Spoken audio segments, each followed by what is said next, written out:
hello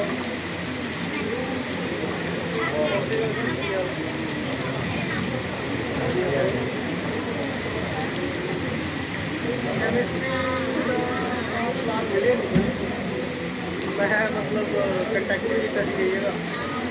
but ਮੈਨੂੰ ਉਹਨਾਂ ਦਾ phone ਆਇਆ ਜਿਹੜੇ ਫਿਜ਼ਿਕਸ ਵਾਲੇ ਬੱਚੇ ਸੀ ਉਹ ਤਾਂ ਸ਼ਾਇਦ ਕਹਿੰਦੇ ਸੀ ਛੱਡ ਰਹੇ ਆ ਨਾ ਹਾਂਜੀ ਹਾਂਜੀ